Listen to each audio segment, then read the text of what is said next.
Hello साथियों, स्वागत है आपका एक बार फिर से हमारे YouTube channel mister SP point में। साथियों, आप लोग जानते हैं कि मिस्टर एसपी पॉइंट में बीए वालों के लिए सबसे बेटर तरीके से लेक्चर्स उपलब्ध कराए जा रहे हैं, जो कि नव प्रवेशी छात्र, चाहे वो बीए फर्स्ट ईयर का हो चाहे सेकेंड ईयर का हो। आपको बता दें कि हमारे चैनल पर अब तक एंशिएंट हिस्ट्री का जो है सिलेबस बता दिया गया है, जो कि सेकंड पेपर है, और इसका फर्स्ट लेक्चर भी कंप्लीट हो गया है, जिसमें हमने आपको साहित्यिक साक्ष्य बताया था। जो देसी साहित्य में मिले हुए साक्ष्य उनको बताया है, जैसा कि जो पुराण हैं और जो वेद हैं और जो महाकाव्य हैं, उन सभी में रचित जो इतिहास जानने के साधन के रूप में मिले हैं, उनको अब तक हम लोगों ने जाना है। यदि आप लोग पुराने वीडियोस, इसके पहले वीडियो ना देखे हो जिसमें हमने पूरा बताया है पूरा साहित्यिक इतिहास, जो इतिहास जानने के साधन में, तो उसको जाकर के इस वीडियो के डिस्क्रिप्शन में देख सकते हैं। और आप लोग सिलेबस नहीं देखे हो तो सिलेबस को भी जाकर के इस वीडियो के डिस्क्रिप्शन में देख सकते हैं। और यदि लिंक आप लोगों को ना मिलती हो तो कमेंट बॉक्स में कमेंट करिए, वहाँ पर मैं आप लोगों को लिंक उपलब्ध करा दूंगा। तो चलिए हम लोग वीडियो को शुरू करते हैं। साथियों, विदेशी यात्रियों के विवरण, जो कि मैंने पहले ही बताया था कि हम लोग पढ़ेंगे सबसे पहले साहित्य, जो देसी साहित्य, जो इतिहास जानने के संदर्भ में हम लोगों को साहित्य के रूप में पढ़ें। उसके बाद दूसरा जो टॉपिक था विदेशी यात्रियों का विवरण, और अब विदेशी यात्रियों के विवरण आज हम लोग देखेंगे। इसके नेक्स्ट वीडियो में हम लोग आएंगे पुरातत्व संबंधी जो साक्ष्य है। अभी तक साथियों आपको बता दें, जो बीए फर्स्ट ईयर वालों के लिए सबसे शुरुआती में हम क्या बता रहे हैं आप लोगों को, इतिहास जानने के साधन में साक्ष्य के रूप में क्या क्या उपलब्ध है, जिससे हम लोग इतिहास को जानते हैं, तो यही पढ़ रहे हैं। चलिए आज विदेशी यात्रियों के विवरण को जानेंगे। किन किन विदेशी यात्रियों ने भारत में आया और क्या भारत के बारे में उस वक्त लिखा, और जो आज साक्ष्य के रूप में उपलब्ध है, जिससे हम लोग इतिहास के बारे में जान सकते हैं। तो चलिए, भारतीय इतिहास साहित्य के अतिरिक्त समय समय पर भारत में आने वाले विदेशी यात्रियों को लेखकों का विवरण भी हमें बहुत सारा हमारे भारतीय इतिहास को जानने में पर्याप्त मदद मिलती है। और इन लेखकों में से यूनानी, चीनी, क्या क्या है देख लीजिए। यूनानी लेखक आए हैं, चीनी और अरबी फारसी, इन लेखकों के विशेष रूप से उल्लेखनीय और इनका विवरण है, जिससे इस प्रकार विवरण है जिससे कि हम लोग बहुत सारे इतिहास को जानने में, अपने भारतीय इतिहास को जानने में, प्राचीन भारत को जानने में मदद मिलती है। तो चलिए सबसे पहले हम लोग यूनानी रोमन देख रहे होंगे आपको। यूनानी रोमन क्लासिकल जिसको लेखक बोलते हैं, तो उनका इतिहास देखते हैं। यूनानी लेखक क्लासिकल जो प्राचीन इतिहास में आए थे विदेशी यात्री, उनका बात करते हैं। यात्री मतलब क्या होता है? विदेशी यात्री मतलब जैसे किसी राजा कि एक एक राजदूत हुआ करते थे, जो लेखक कई दरबार में कई राजदूत रहा करते थे। जैसे राजदूत उसे बोला जाता है जो कि किसी का द्वारा भेजा जाता था और दूसरे देश में उसके बारे में, उस जगह के बारे में समझता था, बहुत सारी बातों को देखता था, और वे लोग इसका लेखांकन भी करते थे, क्रमबद्ध तरीके से लिखते भी थे। तो आज हम उन्हीं लेखकों की बात करने वाले हैं जो कि विदेशी यात्री थे, जो लेखक के रूप में। यूनानी रोमन क्लासिकल लेखक, जैसे कि यूनान के सबसे प्राचीनतम लेखकों में से एक, जिसका नाम टेसियस तथा हेरोडोटस, क्या था? टेसियस तथा हेरोडोटस, जिसको हम लोग अच्छे से जानते हैं और हेरोडोटस के नाम से प्रसिद्ध था। उसको, हेरोडोटस को इतिहास का पिता भी कहा जाता है। जो यूनानी लेखक था, सबसे प्राचीनतम लेखकों में से एक, हेरोडोटस नाम से। हेरोडोटस कहीं मिलेगा आप लोग, कहीं हेरोडोटस, डो में पाई लगा रहेगा, डा में, तो हेरोडोटस और हेरोडोटस ये मिलेगा। ये सबसे प्रसिद्ध और प्राचीन लेखक था, कहाँ का? यूनान रोमन का। और यह हेरोडोटस का इतिहास का पिता भी कहा जाता है। इस लेखक को इतिहास का पिता भी कहा जाता है। और उसने अपनी पुस्तक हिस्टोरिका में, उसकी पुस्तक का नाम हिस्टोरिका था। ये पॉइंट, जैसा कि मैं हर वीडियो में आपको बताता हूँ कि जो मैं कुछ पॉइंट वाली चीज़ें बताता हूँ, आप लोग उसको नोट कर लिया करिए। आपके ऑब्जेक्टिव रूम में वार्षिक परीक्षा में ऐसे ही क्वेश्चन बनते हैं। हम लोग आपके सीनियर्स हैं, जिससे कि हम लोग पेपर को जानते हैं कैसे बना हुआ है, देखे भी हैं, तो आपको बताए चलेंगे, अनुभव बताते चलेंगे। और प्रोफेसर्स भी आपसे हमेशा लगातार क्लासेज में ऐसे ही सवाल करते रहें कि हेरोडोटस द्वारा लिखी गई पुस्तक का नाम बताइए, और पूछेंगे यूनानी रोमन लेखक, सबसे प्राचीनतम लेखक का नाम बताइए और सबसे प्रसिद्ध इतिहास का पिता किसे कहा जाता है, यह भी एक सवाल है। तो आप लोग इन छोटे छोटे पॉइंटों को आप लोग लिखते जाइएगा, बहुत इंपॉर्टेंट होगा आगे चलकर। अब 5वीं शताब्दी ईसा पूर्व में, जिससे कि हम लोग देखते हैं, जो यह पुस्तक लिखा था हिस्टोरिका नाम का, हेरोडोटस, अपनी पुस्तक में 5वीं शताब्दी से पूर्व जो भारत और फारस के बीच में संबंध का वर्णन किया है, जो भारत और फारस के बीच का संबंध है उसका वर्णन किया है, और उसका विवरण अधिकांश तरह अनुश्रुतियों और अफवाहों पर आधारित है। जो उसने विवरण दिया है अपने इस हिस्टोरिका नामक बुक में, उस बुक से पता चलता है कि बहुत सारे अंधविश्वास और क्या है, अफवाहों से आधारित था। लेकिन सिकंदर के साथ आने वाले लेखकों में से एक था जिसका नाम था सिकंदर महान को आप लोग जानते हैं, विश्व विजेता के नाम से विख्यात सिकंदर जो था, उसके साथ आने वाला एक लेखक था जिसका नाम निकेस अनेसिक्रिटस। इसका नाम बड़ा अजीब है, यह आया था और तथा इसने अरिस्टोबुलस के विवरण की अपेक्षाकृत अधिक प्रमाणित एवं क्या विश्वसनीय लिखा है एक कॉपी में, जिससे कि इससे ज़्यादा हिस्टोरिका वाली बुक से ज़्यादा यह विश्वसनीय है, जो सिकंदर के साथ आया था निकेस अनेसिक्रिटस। तो यह सिकंदर के पश्चात कई लेखक आते हैं, जैसा कि 3 राजदूतों को भेजता है। सिकंदर के पश्चात जो लेखकों में 3 राजदूत आते हैं जिनका नाम है क्रमानुसार मेगास्थनीज, डाइमेकस तथा डायनेसियस। इसका नाम तीनों का याद कर लीजिए। सिकंदर के पश्चात आए 3 प्रमुख लेखकों के नाम, जैसे पहला है मेगास्थनीज का नाम आप लोग हमेशा सुनेंगे इतिहास में। मेगास्थनीज, डाइमेकस तथा डायोनीसियस जो कि इस नाम से उल्लेखनीय है। आपको बता दें मेगास्थनीज जो था यह सेल्यूकस निकेटर का राजदूत था। जैसा कि सिकंदर वाले जो राजदूत था, सिकंदर के साथ जो लेखक आया था, उसके पश्चात सिकंदर वाले के पश्चात जो लेखक आए थे उसमें से मेगास्थनीज, डाइमेकस और डायनेसियस ये लेखक आए थे, जिसमें से मेगास्थनीज जो था, यह मेगास्थनीज बहुत ही फेमस है। जो मेगास्थनीज था यह सेल्यूकस निकेटर का राजदूत था। ये बहुत ही मोस्ट इंपॉर्टेंट क्वेश्चन है साथियों, इसको आप लोग अपने कॉपी में जरूर नोट करिएगा, क्योंकि बार बार आपसे पूछा जाएगा मेगास्थनीज किसका राजदूत था, तो सेल्यूकस निकेटर का। और आपको बता दें चंद्रगुप्त मौर्य के दरबार में यह आया था। ये जो राजदूत था सेल्यूकस निकेटर का राजदूत था मेगास्थनीज, यह चंद्रगुप्त मौर्य के दरबार में आया था जिस वक्त चंद्रगुप्त मौर्य का शासन सत्ता यहाँ पर रही थी भारत में, और उसने इंडिका नामक की पुस्तक लिखी है। कहने मतलब मेगास्थनीज का द्वारा लिखी गई पुस्तक का नाम इंडिका है। इंडिका को आप लोग जरूर याद कर लीजिए। इंडिका में वह इंडिया के बारे में लिखा, आपको बताएंगे आगे चल करके। मेगास्थनीज जो सेल्यूकस निकेटर का राजदूत था, इंडिका नामक पुस्तक लिखा था, इतना आप लोग समझ गए होंगे। उसके बाद यह मौर्य युगीन समाज तथा भारतीय संस्कृति के विषय में लिखा है इंडिका नामक पुस्तक में। और डाइमेकस जो था यह सीरियन नरेश का अंतियोकस का राजदूत था। कहने का मतलब ये जो मौर्य युगीन समाज के बाद जब मेगास्थनीज के बाद जो लेखक आया था, आपको यहाँ हमने बताया था डाइमेकस बाद डायनोसियस, तो ये इसके बाद डाइमेकस आता है। डाइमेकस जो था सीरियन नरेश, सीरिया जानते हैं आप लोग, सीरियन वहाँ को कहा जाता है, सीरियन नरेश जो वहाँ का राजा होता था, अंतियोकस का राजदूत था। अंतियोकस का राजदूत था डाइमेकस सीरियन नरेश का। और यह बिंदुसार, कहने का मतलब बिंदुसार के दरबार में आया था। कौन? डाइमेकस।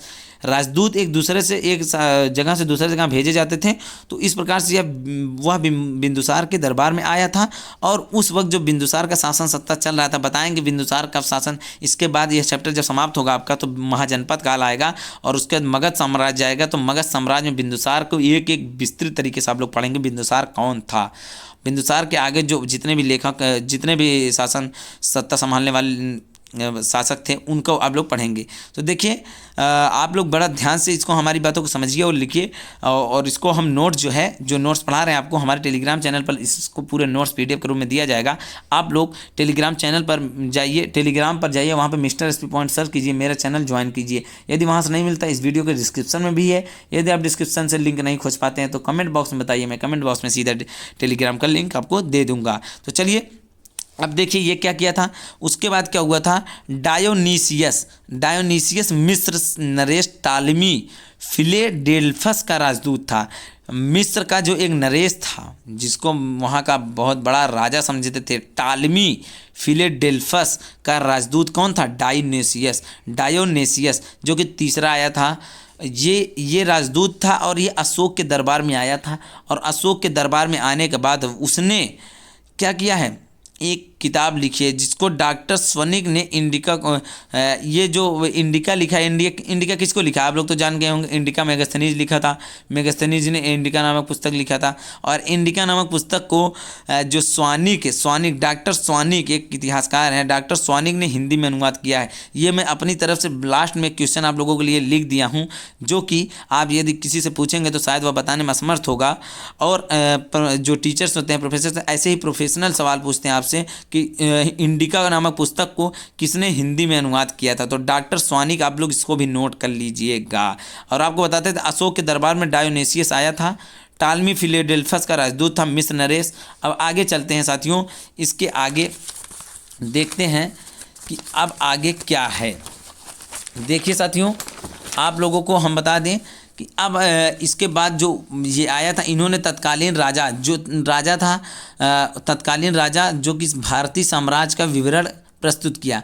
इन्होंने तत्कालीन राजा के साम्राज्य का, जो डायोनेसियस आया, मिस्र नरेश टालमी फिलेडेल्फस का राजदूत, उसने उस वक्त के, जिस वक्त वह आया था उस वक्त के साम्राज्य के भारत का विवरण किया है। उस समय के जो तत्कालीन राजा था यहाँ का, उसके बारे में और यहाँ के भारत के विषय में प्रस्तुत किया है। और इसके बाद जो दूसरी शताब्दी ईस्वी में टालमी नामक एक लेखक ने भारत का भूगोल नामक क्या लिखा, पुस्तक लिखा, भारत का भूगोल नामक पुस्तक लिखा। और प्लिनी ने प्रथम शताब्दी ईस्वी में क्या किया, नेचुरल हिस्ट्री नामक बुक लिखा। ये बहुत इंपॉर्टेंट क्वेश्चन है आप लोगों के लिए, क्योंकि टालमी आपसे पूछा गया है दूसरी शताब्दी ईस्वी में कौन सा ऐसा लेखक था जिसने भारत का भूगोल नामक पुस्तक लिखा, तो वह टालमी था। और प्लिनी ने सर्वप्रथम क्या किया था, प्रथम शताब्दी ईस्वी में नेचुरल हिस्ट्री नामक बुक लिखा था। और इस बुक में वह क्या लिखा था, इसमें भारतीय पशुओं और यहाँ के पेड़ पौधों, खनिज पदार्थों आदि का ज्ञान प्राप्त होता है। कहने का मतलब जो नेचुरल हिस्ट्री नामक पुस्तक लिखा प्लिनी ने प्रथम शताब्दी ईस्वी में, भारत के भूगोल की तरीके से इन्होंने बताया, नेचुरल हिस्ट्री में लिखा, भारतीय पशुओं और पेड़ पौधों, खनिज पदार्थों आदि के बारे में लिखा था।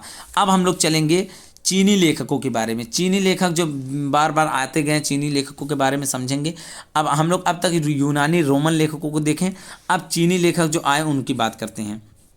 तो देखिए, चीनी लेखक में प्राचीन भारतीय इतिहास के पुनर्निर्माण में चीनी यात्रियों का विवरण भी विशेष उपयोगी रहे हैं। जैसा कि आप लोग देखेंगे, ये चीनी यात्री बौद्ध मतानुयायी थे तथा भारत में बौद्ध तीर्थ स्थानों की यात्रा तथा बौद्ध धर्म के विषय में जानकारी प्राप्त करने के लिए आए थे। आप लोग जानते होंगे आज भी चीन जो है बौद्ध, ज़्यादातर चीन के एरियाज़ में देखेंगे आप लोग बौद्ध की मूर्ति, जो बौद्ध मानने वाले हैं, बौद्ध धर्म के लोग वहाँ ज़्यादा मिलेंगे। तो ये चीनी जो आते थे यहाँ पर, ये इनका लोग को जो बौद्ध धर्म की स्थानों को और तीर्थ यात्राओं को, बौद्ध धर्म के विषय में जानकारी प्राप्त करने के लिए ये लोग आते थे। और वे भारत का उल्लेख युनते नाम से करते थे। उस वक्त युनते क्या, युनतू नाम से भारत का उल्लेख करते थे। और इनमें से 4 नाम से जो विशेष प्रसिद्ध है, कहने का मतलब इनमें से 4 लेखकों के नाम प्रसिद्ध हैं जो कि भारत में आए और भारत के इतिहास के बारे में, उस वक्त के बारे में लिखा। देखिए, उसमें से सबसे पहले क्या है, फाहियान, जो फाहियान और सुंगयुन और हुएनसांग, और चौथा क्या है, इत्सिंग। ये चारों बहुत ही ज़्यादा फेमस हैं और इनको जानना बहुत उपयोगी है। फाहियान गुप्त नरेश चंद्रगुप्त द्वितीय विक्रमादित्य के समय में 375, देख रहे हैं आप लोग, 375 से 415 ईस्वी के दरबार में आया था। कहने का मतलब फाहियान जो था, फाहियान गुप्त नरेश चंद्रगुप्त द्वितीय विक्रमादित्य अर्थात 375 से 415 के ईस्वी में यहाँ दरबार में आया था। किसके, चंद्रगुप्त द्वितीय के दरबार में फाहियान आया था। और उसने अपने विवरण के माध्यम से मध्य प्रदेश, जो वह अपने बारे में, यहाँ के विवरण के बारे में लिखा है, उसने मध्य प्रदेश के समाज एवं संस्कृति का वर्णन किया है। मध्य प्रदेश में किस प्रकार से समाज रहती थी उस वक्त और संस्कृति कैसी थी, उनका वर्णन किया है। और वह मध्य प्रदेश की जनता को एक बात कहता है, वो कहता है मध्य प्रदेश की जनता को सूखी एवं समृद्ध बताता है, सूखी एवं समृद्ध बताता है। उसके बाद सुंगयुंग जो आता है 518 ईस्वी में भारत में आया और भारत की जो उसने 3 वर्ष तक यात्रा की और बौद्ध ग्रंथों की जो प्रतियां थी उसको एकत्रित की और चीनी यात्रियों का सर्वाधिक महत्वपूर्ण ये योगदान दिया। और उसके बाद हुएन तथा युआन च्वांग का है। जैसे कि आप लोग देखेंगे चीनी यात्रियों में से जो चीन के बारे में चीनी यात्रियों का सर्वाधिक महत्वपूर्ण हुएन यही रहा है, जो कि सुंगयुंग 518 ईस्वी में आया और 3 वर्ष तक यहाँ पर रहा, बौद्ध ग्रंथों को एकत्रित किया, उनकी प्रतियों को। और चीनी यात्रियों में से सर्वाधिक महत्वपूर्ण यही था हुएनसांग, युआनचांग और तथा महाराज हर्षवर्धन, जो कि देखिए सबसे महत्वपूर्ण जो थे हुएनसांग तथा युआनचांग, ये दोनों। वहाँ पे च्वांग वो जो गा और चा और जो ऐसे नाम होते हैं सा, ये सब ज़्यादा नाम वहाँ पे लिए जाते हैं गा से चा से। तो देखिए 2 और आते हैं सबसे महत्वपूर्ण यात्री, जिसमें से सर्वाधिक महत्वपूर्ण हैं हुएनसांग और युआनचांग का है, जो महाराज हर्षवर्धन के शासनकाल में लगभग 629 ईसा पूर्व में आए थे, 629 ईस्वी में आए थे। और ये भारत आया था और इन्होंने 16 वर्ष तक यहाँ पर निवास किया और विभिन्न स्थानों तक यात्री के रूप में रहे और यात्रा भी किए। और नालंदा विश्वविद्यालय जो है, जो हमारा नालंदा विश्वविद्यालय है, एक समय बहुत माना जाने वाला विश्वविद्यालय हुआ करता था। वह नालंदा विश्वविद्यालय आज तो खंडहर हो चुका है, किस प्रकार से उसे जला दिया गया था। नालंदा विश्वविद्यालय में 6 वर्ष तक रहकर उसने शिक्षा प्राप्त की थी। किसने? ये जो हुएनसांग और युआनचांग आए थे, 16 वर्षों तक रहे थे, जिसमें 6 वर्ष तक इन्होंने नालंदा विश्वविद्यालय में शासन जो पढ़ाई के बारे में शिक्षा ग्रहण की। और उसका भ्रमण वृत्तांत सीयू की नाम से प्रसिद्ध है, जिसमें 138 देशों का विवरण मिलता है। इससे हर्षकालीन भारत समाज तथा धर्म की राजनीति पर सुंदर प्रकाश पड़ता है। इसलिए यह यात्री बहुत ही महत्वपूर्ण है, क्योंकि हर्ष के समय में जो समाज था, धर्म था तथा राजनीति का सुंदर प्रकाश इनके लेखों में पड़ता है। तो इससे साथियों आप लोग सोच रहे होंगे तो हमको इनसे क्या लाभ मिलता होगा, किस प्रकार से हमको इनसे लाभ मिलता है, क्या ज़रूरी है इनके इतिहास को जानना। इससे हमारे भारतीय इतिहास को जानने में बड़ा ही उपयोगी मिलता है, क्योंकि ये लोग अपने लेखों में लिख कर गए थे, वो साक्ष्य के रूप में आज हमारे इतिहास को जानने में बड़ा ही उपयोगी है।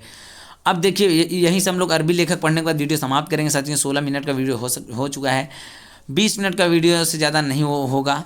आप लोग जानते हैं वीडियो लंबा हो ही जाता है, समझाना होता है आप लोगों को, तो आप लोग अंत तक वीडियो में बना रहिए करिए। देखिए उसके मित्र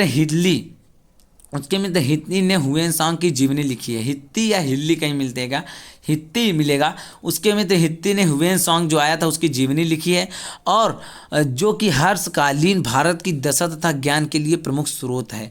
और आपको बता दें जो इत्सिंग था, इत्सिंग 7वीं शताब्दी के अंत में भारत आया था, और अपने विवरण में उसने नालंदा विश्वविद्यालय तथा अपने समय में भारत की दशा का वर्णन किया है। किसने? इत्सिंग, जो लास्ट का है। 4 को हमने बताया, चारों में से लास्ट जो था इत्सिंग 7वीं शताब्दी ईस्वी में भारत आया था, और इसने भारत में आके नालंदा विश्वविद्यालय के बारे में और यहाँ भारत की जो उस वक्त की दशा थी उसके बारे में लिखा है।